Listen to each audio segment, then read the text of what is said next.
Sniper episode number 11।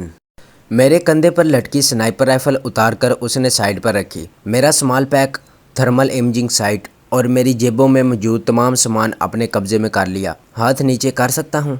तलाशी लेने वाले के दूर होते ही मैंने पूछा।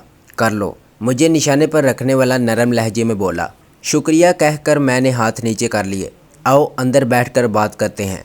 ये अल्फाज उसके होंठों पर थे कि लेफ्ट तुर्कियां पोस्ट की तरफ से टार्चों की रोशनी फेंकी जाने लगी। उसके साथ ही फायरिंग की आवाज़ से माहौल गूंज उठा। मैंने कहा, संतरी को आड़ में कर लो, मगर मेरा ये कहना बेफ़ायदा था क्योंकि फायर की आवाज़ सुनते ही संतरी मोर्चे में हो गया था। मेरे अंदाजे के मुताबिक मुझे कलाशनकोफ की ज़द पर लेने वाला गार्ड कमांडर था। वो मुझे साथ लेकर कमरे की तरफ बढ़ गया। वो पोस्ट कमांडर का कमरा था क्योंकि अंदर दाखिल होते ही गार्ड कमांडर ने सल्यूट किया था। अंदर पेट्रोमैक्स लैंप रोशन था। पोस्ट कमांडर ने गहरी नज़रों से मेरा जायज़ा लेकर मुझे बैठने का इशारा किया। उस्ताद अकरम, चाय पानी का बंदोबस्त करो। वो मुझे साथ लाने वाले को मुखातिब हुआ और वो जी सर कहकर बाहर निकल गया। जी, उसने मुखसर कहते हुए मुझसे तारुफ चाहा और मैं उसे तफसील से अपने बारे में बताने लगा। मेरी बात ख़त्म होने तक चाय और हलवा आ गया था। मैं बेतकल्लुफ़ हलवे को जुट गया, जबकि पोस्ट कमांडर टेलीफोन पर अपने बटालियन हेडक्वार्टर में मेरे बारे में तफसील बताने लगा। घंटे डेढ़ के अंदर मेरी शनाख्त की तस्दीक हो गई थी। पोस्ट कमांडर ने मुझे तपाक से गले लगाकर मेरी पीठ थपकी और फिर अपने ही कमरे में मेरा बिस्तर लगवाकर मुझे आराम करने का कहकर वो खुद बाहर निकल गया। लेफ्ट तुर्कियाँ की तरफ से वक्फे से फायरिंग की आवाज़ आ रही थी। उन्हें अपने 3 आदमियों की हलाकत हजम नहीं हो रही थी। मैं बेफिक्र होकर बिस्तर में घुस गया कि अब मैं अपनों में था। 2 दिन बाद मैं अपने हेडक्वार्टर में पहुंच गया था। वहां जाकर एक मरतबा फिर उस्ताद सादी का गम ताज़ा हो गया।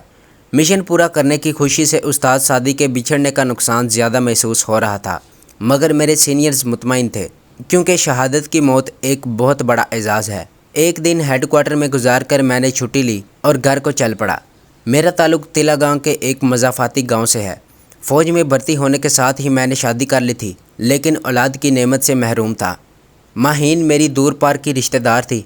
ये अलग बात कि शादी से पहले हमने एक दूसरे को देखा भी नहीं था, लेकिन शादी के बाद हमारे दरमियान ऐसी मोहब्बत पैदा हो गई थी गोया हम दोनों पैदा ही एक दूसरे के लिए हुए हों। अम्मी जान मेरे बचपन में ही वफ़ात पा गई थी।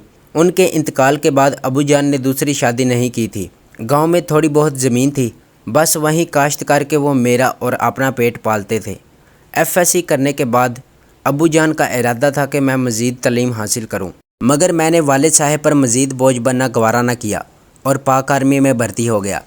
दौरान ट्रेनिंग ही मेरी निशानाबाजी की सलाहियत खुलकर सामने आ गई थी।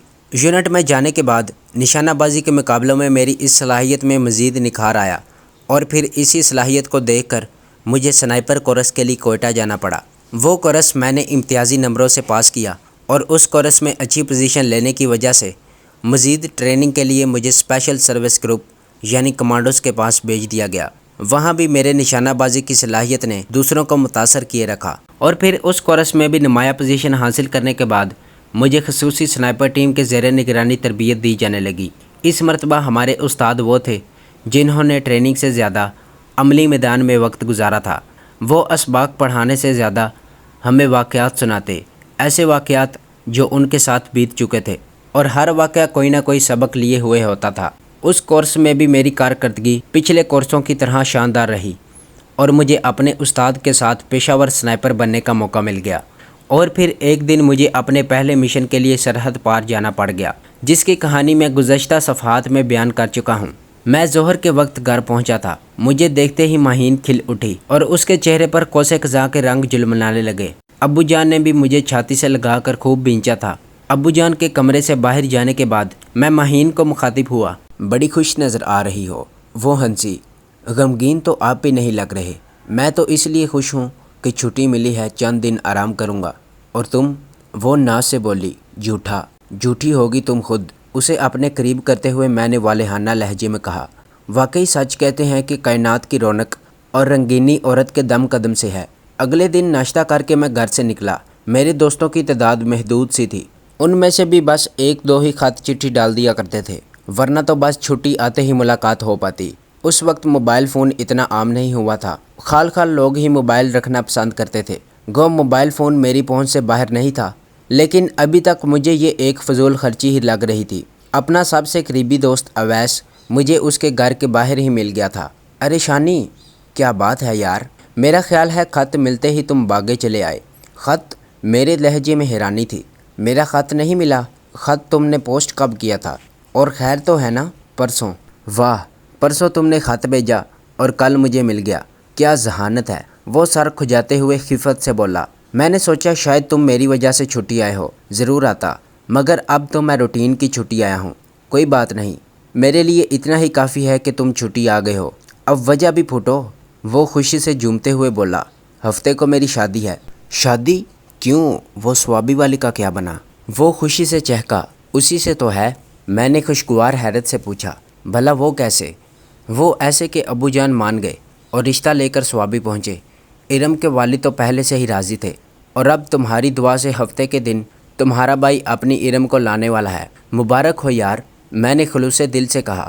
خیر مبارک، خیر مبارک۔ خوشی اس کے انگ انگ سے پھوٹ رہی تھی، اور ایسا کیوں نہ ہوتا کہ وہ اپنی محبت پانے میں کامیاب ہو گیا تھا۔ محترمہ ارم نصیب خان سے اس کی ملاقات راولپنڈی میں ہوئی تھی۔ اویس کا والد تلا گانگ سے تازہ سبزی راولپنڈی سبزی منڈی لے جایا کرتا تھا۔ اس کام میں اویس اس کا ہاتھ بٹاتا۔ کبھی کبھار سبزی منڈی سے واپسی پر وہ والد سے اجازت لے کر راولپنڈی شہر میں گھومنے نکل جاتا۔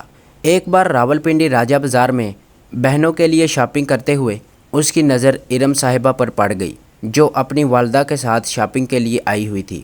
ارم کا والد نصیب خان پاک آرمی میں حوالدار تھا، اور اس نے اپنی فیملی راولپنڈی میں ہی رکھی ہوئی تھی۔ ارم کو دیکھتے ہی اویس پہلی نظر میں اس پر فدا ہو گیا، اور پھر اپنی شاپنگ بھول کر ماں بیٹی کے تعاقب میں ہو لیا۔ عورت ذات اس معاملے میں بہت حساس ہوتی ہے۔ ارم خوبصورت تھی، بازار میں گھورنے والوں کی کمی بھی نہیں تھی کہ یہ مرد کی اوباش فطرت کا خاصہ ہے، مگر کسی کا یوں مسلسل گھورنا اور پیچھا کرنا اس کی نظروں سے اوجھل نہ رہ سکا۔ پہل تو وہ گھبرائی، مگر اویس کی آنکھوں میں جو جذبہ حویدہ تھا اسے پہچانتے ہی وہ شانت ہو گئی۔ اویس بھی اچھا خاصا خوش شکل تھا۔ جلد ہی ارم بھی اس میں دلچسپی لینے لگی، اور جب اس کی ماں خریداری کی طرف متوجہ ہوتی تو وہ اپنی دلکش مسکراہٹ اویس پر نچھاور کرنے لگتی۔ حوصلہ پا کر اویس نے تعاقب کا سلسلہ جاری رکھا۔ جب وہ ماں بیٹی واپس ہوئیں تو وہ بھی ان کے پیچھے ہو لیا۔ جس سوزکی میں وہ بیٹھی تھیں وہ اس کے پیچھے لٹک گیا۔ آخری سٹاپ کا کرایہ دے کر وہ اس جگہ اتر گیا جہاں وہ دونوں ماں بیٹی اتری تھیں، اور جب وہ ایک کوارٹر میں داخل ہوئیں تو ایک عجیب پاگل پن کے ساتھ اس نے دروازے پر دستک دے دی۔ نصیب خان باہر نکلا تو اویس نے چند منٹ بات کرنے کی اجازت مانگی، اور پھر اپنا مکمل تعارف کرا کر بتا دیا کہ اس نے آج اس کی بیٹی کو بازار میں دیکھا اور اس کا تعاقب کرتے ہوئے یہاں تک پہنچا ہے، اور اب اگر نصیب خان اسے اجازت دے تو وہ اپنے والد کو اس کے پاس بھیج دے۔ نصیب خان اس کی بات سن کر ششدر رہ گیا تھا۔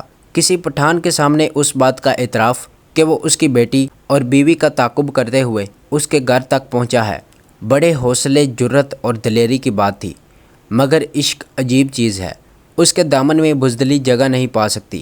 تو یہ تھی ہماری آج کی ایپیسوڈ۔ امید کرتا ہوں کہ آپ کو یہ کہانی اچھی لگی ہوگی۔ اسے لائک کریں، شیئر کریں، اور کمنٹ میں اپنا اظہار خیال ضرور پیش کریں، اور اگر اس چینل کو سبسکرائب نہیں کیا تو اس چینل کو سبسکرائب کریں اور بیل آئیکن کو دبا کر آل نوٹیفیکیشن آن کر لیں۔